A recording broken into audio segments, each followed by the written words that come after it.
आयुर्वेद औषधाच्या खजान्यामधला एक बहुमूल्य औषधी म्हणून त्याला ओळखले जाऊ शकते असे हृदयाच्या आकाराचे पत्र असणारा कांचना वृक्ष.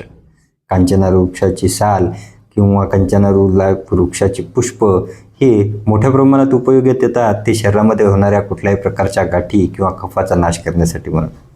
याच्या उत्तम गुणधर्मामुळे कॅन्सरसारखा आजार आज चॅलेंजिंग फेजमध्ये आला आहे. अशा वेळेस आयुर्वेदाचं एक उत्तर म्हणून ज्याला प्राथमिक अवस्थेत उपचार पद्धतीमध्ये समाविष्ट केल्या जाऊ शकते अशी एक औषधी वनस्पती म्हणजे कांचनार. हो, कांचनार या औषधी वनस्पतीचा कशा पद्धतीने कुठल्या आजारात उपयोग केला जाऊ शकतो, त्याचे गुणधर्म कुठले आणि त्याच्या सालीचा काढा किंवा फुलांचा काढा कशा पद्धतीने घेतला पाहिजे हेच जाणून घेऊया आजच्या व्हिडिओच्या माध्यमातून. नमस्कार, मी डॉक्टर विशाल राठोड, आयुर्वेदाचार्य. गेली 16 वर्ष आयुर्वेदाची प्रॅक्टिस मेकर येथे करतो. बऱ्याच वेळा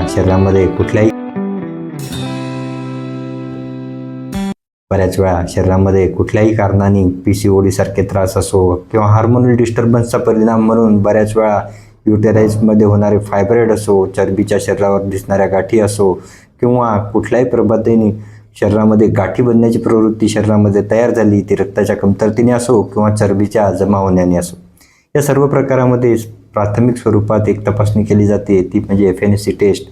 ज्याचाच परिणाम म्हणून पुढच्या काळामध्ये हे ट्यूमर किंवा या गाठी कुठल्या कॅन्सरशी रिलेटेड आहेत का याबाबतची एक पडताळणी केली जाते. या पडताळणीनंतर बऱ्याच वेळा ह्या गाठी दुर्लक्षित सुद्धा केल्या जातात, पण शरीराच्या कुठल्याही प्रकारच्या गतीला, मेटाबॉलिझमला किंवा रक्तप्रवाहाला ह्या अडथळे आणतात. म्हणूनच मोठ्या प्रमाणात शरीरामध्ये कफाचा अवरोध होऊन किंवा शरीरामध्ये कुठल्याही प्रकारे गाठीच्या स्वरूपामध्ये अर्बुद तयार होण्याची प्रवृत्ती किंवा ज्याला आपण गठिया असं सुद्धा म्हणतो हिंदीमध्ये, अशा प्रकारचे ट्यूमर्स, ते बिनाईन असो किंवा मॅलिग्नंट असो, अशा प्रकारच्या ट्यूमर्सना दूर करण्याचं सामर्थ्य आयुर्वेदामध्ये एक चांगल्या औषधी वनस्पतीमध्ये केलं जातं, ते म्हणजे कांचनारामध्ये. कांचनार ही वृक्ष स्वरूपाची, शरीरामधला कफ नाश करणारी, शीतगुणाची आणि पचायला हलकी असणारी एक औषधी वनस्पती मानली जाते. याच कांचनारचा उपयोग काढ्याच्या स्वरूपात किंवा मग टॅबलेटमध्ये अनेक औषधी वनस्पतीमध्ये केला जातो. शरीरातला कुठल्याही प्रकारचा क्लेद नाश करण्याच्या गुणधर्मामुळेच शरीरामध्ये अतिरिक्त झालेलं पाणी बाहेर काढणं किंवा शरीरामध्ये कुठल्याही प्रकारे कफाचा आवलेला अवरोध दूर करणं, अग्नी सुधारणं, अशा प्रकारच्या क्रियेमुळे कांचनार ही कुठल्याही प्रकारे चरबीच्या गाठी असो किंवा रक्तामध्ये शरीरामधून हार्मोनल कारणामुळे होणाऱ्या थायरॉइडसारखे आजार असो, ज्यामध्ये शरीरातल्या हार्मोन सिक्रेट करणाऱ्या कुठल्याही ग्रंथीवर येणारी सूज असो किंवा गाठ असो, याच्यावरती अतिशय प्रभावीपणे काम करते. कांचनारचा उपयोग म्हणूनच थायरॉइडसारखे आजार असेल किंवा स्त्रियांमध्ये PCOD सारख्या सिस्ट असतील अशा स्वरूपामध्ये सुद्धा अतिशय चांगल्या पद्धतीने काम करते. युटेराइन फायब्रॉइड सारखे प्रकार जे 10 mm आतपर्यंतचे असतील अशा प्रकारच्या विकारामध्ये सुद्धा कांचनारचा उपयोग योग्य औषधी वनस्पतीसोबत योग्य वैद्याच्या सल्ल्याने केला तर मात्र हा आजारसुद्धा दुरुस्त होण्यासाठी किंवा नियंत्रणात येण्यासाठी अतिशय प्रभावीपणे काम करू शकतो. बऱ्याच वेळा गर्भाशय निर्मूलनाच्या प्रक्रिया करण्याआधी या औषधी वनस्पतीचा उपयोग योग्य वैद्याच्या सल्ल्याने केला तर गर्भाशय निर्मूलनासारखी प्रक्रियासुद्धा थांबवता येऊ शकते.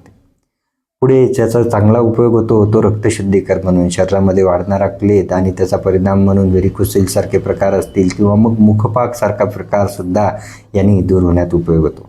आता याचा उपयोग कशा पद्धतीने आणि कुठल्या आजारात करायचा हे आपण बघितलंच. आता याचा प्रामुख्याने उपयुक्तांग म्हणून उपयोग केला जातो तो म्हणजे पुष्प म्हणजे फुलांचा, आणि दुसरा त्याचा उपयोग केला जातो तो म्हणजे सालीचा. प्रामुख्याने याची साल ही बाह्य लेपाच्या स्वरूपात किंवा काढा बनवून पोटाद्वारे घेणे हे जास्त उपयोगी ठरत असतं. त्यामुळे साधारणतः कुठल्याही ठिकाणी ग्रंथी बाह्य स्वरूपात दिसत असतील तर अशा ठिकाणी कुठल्याही प्रकारची कांचनाची साल ही 1 इंचापर्यंतचा तुकडा साहाण्यावरती उगाळून त्याचा लेप करणं हा सुद्धा प्रभावी कार्य करतो. हाच काढा साधारणतः 20 ml पर्यंत 1 इंचाचा कांचनाचा तुकडा हा चांगल्या पद्धतीने 150 ml पाण्यामध्ये उकळून 50 ml पर्यंत करून त्याच्यामध्ये कोमटसर उष्ण स्वरूपात आल्यानंतर त्यामध्ये 2 चम्मच मध टाकून सकाळच्या वेळेला घेणं हे सुद्धा एक प्रभावी माध्यम कांचनारमुळे होणाऱ्या कुठल्याही प्रकारच्या गाठीच्या प्रक्रिया निर्मूलनासाठी म्हणून उपयोगी ठरू शकतात. शरीराच्या कुठल्याही रक्ताभिसरणाच्या गतीला येणारा अडथळा दूर करण्यासाठी कांचनार हे अतिशय प्रभावीपणे काम करत असते. याच कांचनारचे अनेक औषधी कल्प ह्या आयुर्वेदामध्ये वर्णित केलेले असले तरी योग्य वैद्याच्या सल्ल्याने प्रकृतीनुसार आणि आपल्याला असणाऱ्या आजाराच्या प्रकारानुसार याची योग्य मात्रा योग्य वेळेला घेणं अतिशय प्रभावी ठरतं. ही प्रायोगिक माहिती आपण बघितल्यानंतर साधारणतः कुठल्याही कारणासाठी आपल्याला ग्रंथी दिसत असतील, बाह्य स्वरूपात असतील तर किंवा कुठल्याही प्रकारच्या पुईभवन झालेल्या जखमासुद्धा असतील किंवा व्रण असतील तर त्यांच्या धावण्यासाठी सुद्धा कांचनाचा पानापासून बनवलेला काढा उपयोगी ठरू शकतो. या उपयोगांचा आपल्याला माहिती असल्यास साधारणतः कुठल्याही प्रकारच्या गाठींचा प्रादुर्भाव आपल्याला जाणवत असेल तर योग्य वैद्याच्या सल्ल्याने कांचनाचे कल्प घेणं हे एक प्राथमिक स्वरूपात किंवा कुठल्याही प्रकारच्या आजाराला एक सहाय्यभूत औषधी म्हणून अतिशय प्रभावीपणे कार्य करू शकते.